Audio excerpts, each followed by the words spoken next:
Well, good morning, everyone, and welcome to preschool, the week before school starts here at Bruce Junior Public School. For those of you who don't know me, I'm the Superintendent of Education for Bruce and the area schools, and my name is John Chasty. I'm so pleased to be here on behalf of the Toronto District School Board, and I'd like to welcome everyone here today. I'd also like to take a moment to thank Principal Jonathan Root and Bruce Junior Public School staff for hosting today's announcement. Where are you, Jonathan? There you are. As you can imagine, it's an exciting time here at Bruce and at hundreds of schools across Toronto as we get ready to welcome students back to school next week. Let me be the first to welcome and acknowledge the special guests who are with us here today. We are very pleased to be joined by the Honourable Mitzi Hunter, Minister of Education, Vice Chair of the Toronto District School Board, Jennifer Arp, Trustee for Bruce Public School and Ward 15, Jennifer Story, and Associate Director Angelos Bakopoulos, among others. Thank you again for being here today. And without any further ado, it's my pleasure to introduce the TDSB Vice Chair, Jennifer Arp, to say a few words.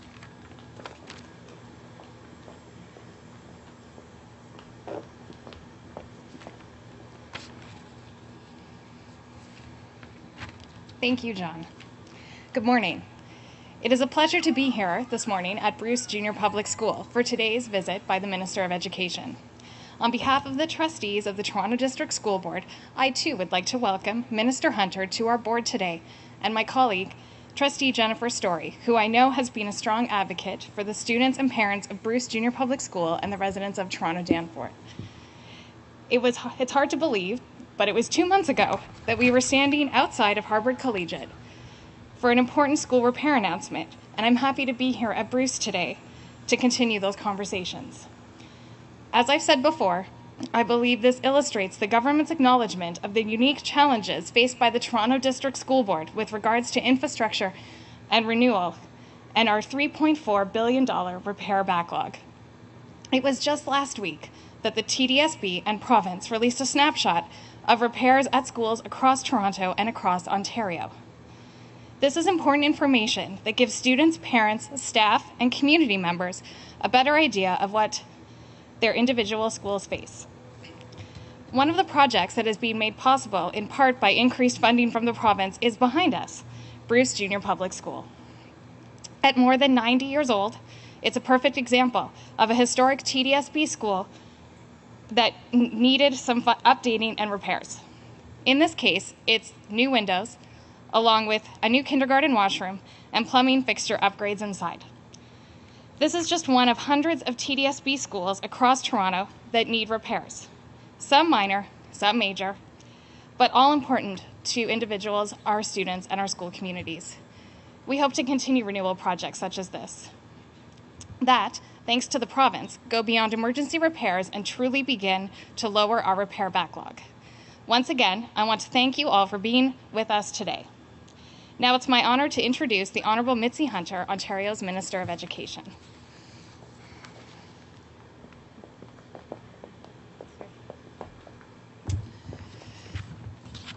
Thank you very much, Jennifer, for that very warm welcome, and good morning, everyone. It is a pleasure for me to be here in Leslieville, and I'm thrilled to be here at Bruce Junior Public School. I want to thank you so much, Principal Root, for introducing me to your school and for the passion that you show for our students and for learning. Because this beautiful building behind me, which was built in 1923, is an excellent example of the benefits of increased investments in school renewal and repair. Like many of our schools in Toronto and across Ontario, Bruce Junior Public School serves a thriving community of students, teachers, staff, and families.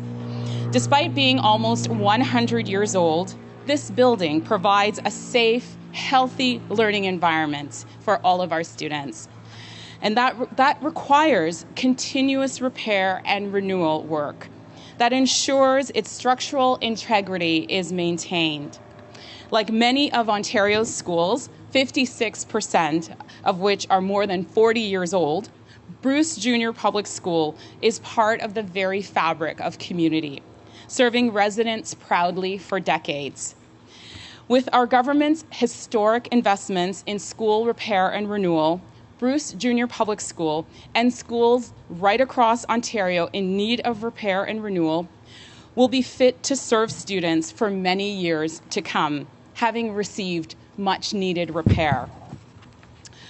Ensuring students feel safe on playgrounds, happy in their hallways, and secure in upgraded facilities. That is why, back in June, I had the pleasure of announcing $1.1 billion in additional funding for school repair and renewal over the next 2 years, bringing our total investment to a record $2.7 billion during that period. This is critical funding, and many schools in Toronto and across Ontario are at a critical juncture. Recently, the Toronto District School Board released its school state of repair data, and the Ministry of Education released state of repair data for every school in the province. In doing so, our government was transparent about the significant need for repair and renewal across Ontario's schools. This is essential information for Ontarians because our schools are essential to our future prosperity. As such, schools and those relying on them deserve a strong investment towards maintaining a good state of repair, whether a school was built 10 years ago or almost 100 years ago, like Bruce Junior Public School. Schools supported by a viable school community can count on our government to invest in improvements to their condition, not here and there, but in an ongoing fashion that maintains schools and sustains communities. That's why, of the $2.7 billion our government is investing in repair and renewal over the next 2 years, $686 million is going to schools right here in Toronto, nearly $580 million for the Toronto District School Board, and more than $107 million for the Toronto Catholic District School Board. This commitment will bring down the backlog in repair needs and ensure students are in a safe, healthy, and modern learning environments. Schools like Bruce Junior Public School have already started putting that money to good use with new windows, HVAC systems, electrical upgrades, enhanced play areas, roof replacements, playing field improvements, and countless more projects that are making our schools better places to learn, better places to grow, and better places to thrive now and in the future. And I'm proud to say that our 2-year, $2.7 billion investment is meeting the Auditor General of Ontario's recommendation to increase investment in school renewal to 2.5% of replacement value, and to direct 2/3 of infrastructure investment to schools, to renewal projects as opposed to new construction. The result of our targeted and strategic investments is the maintenance of buildings like Bruce Junior Public School in a state of good repair. Our commitment to school state of repair is over and above the results we have achieved for communities in the need of new facilities.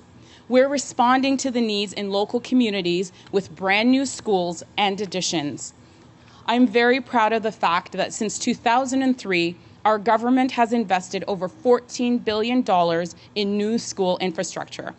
This has resulted in nearly 760 new schools and more than 735 additions and renovations across Ontario. These projects in Toronto and throughout Ontario are part of the largest infrastructure investment in the province's history. About $160 billion over 12 years, supporting 110,000 jobs annually, resulting in hospitals, roads, bridges, transit, and schools. And when it comes to schools, the net effect of our total investment in both new infrastructure and repair and renewal is better schools for better learning and student achievement. Thank you. I'm happy to take your questions.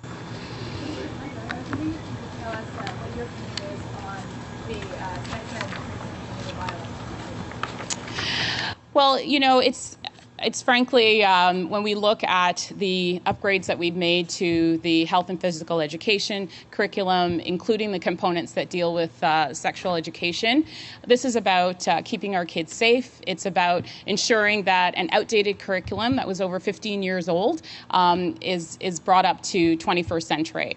So the fact that Patrick Brown has, put out a secret letter that says that he would cancel that curriculum. It's really not thinking about the safety of our kids, and is frankly disappointing. Our focus is on the health and well-being of our students and ensuring that they have the up-to-date information that they need to deal with the world in which they currently live in. You put out a fundraising letter about the issue. Can you tell me why this is an issue that the local schools are going to fundraise on? Well, the concern is that Patrick Brown is willing to say anything at any time that suits his political agenda.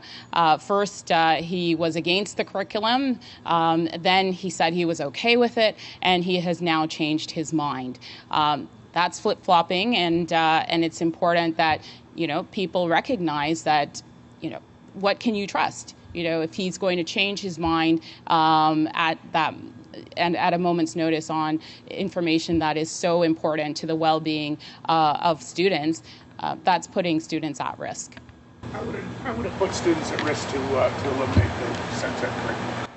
Well, when we look at a curriculum that was 15 years out of date, it was certainly the responsible thing to ensure that we had a well-researched and enhanced curriculum that was meeting the needs of our students in the world in which they live in today.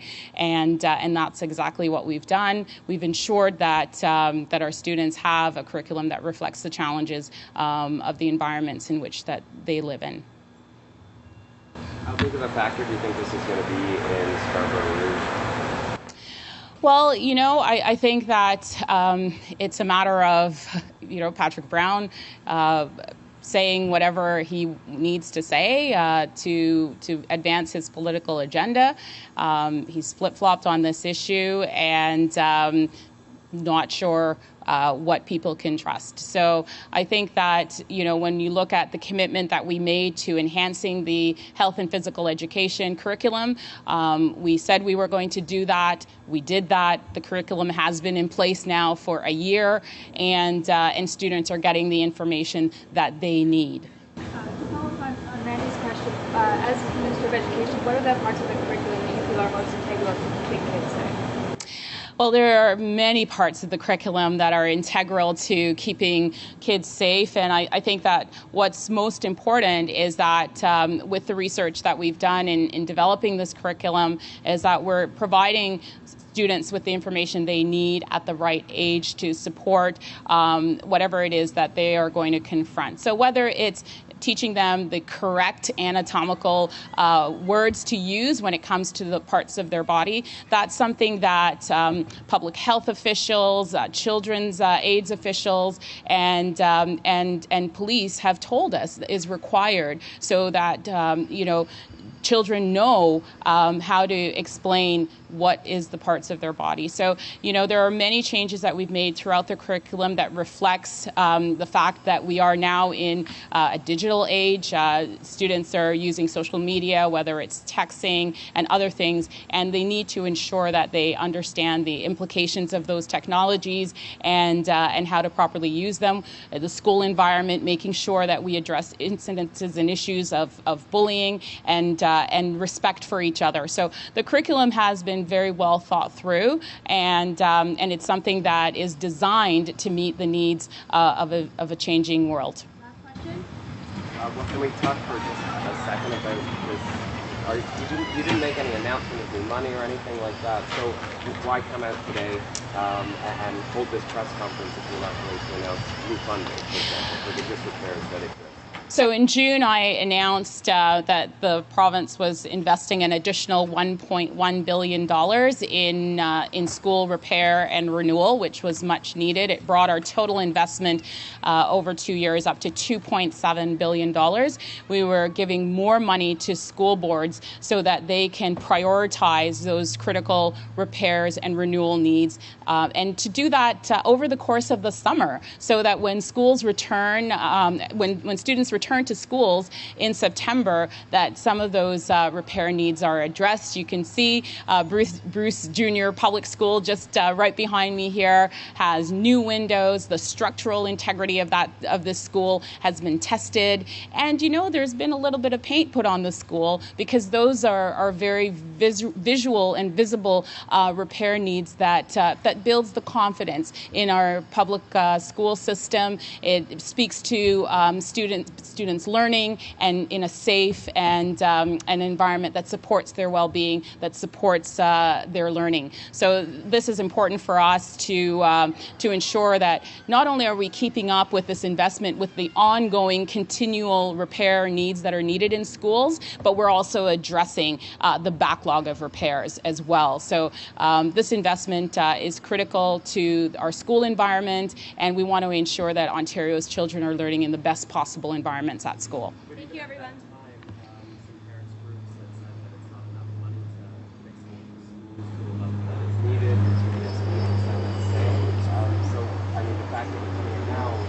Additional money, what would you say to those parents groups who say they need more to have the schools be at that level of good repair? So that's what the plan is about. The plan that we have brings the level of investment up to a point where not only are we dealing with the ongoing continuous repair needs of schools, but we're actually bringing down that backlog. It's obvious that the backlog took many decades to accumulate, and what we've announced with our additional $1.1 billion actually brings our repair and renewal investment up to a rate that will keep up with the needs in our schools to make them great places for kids to learn. Thank you very much. If you have any additional questions, you can follow up with me directly. Thank you. Thank you.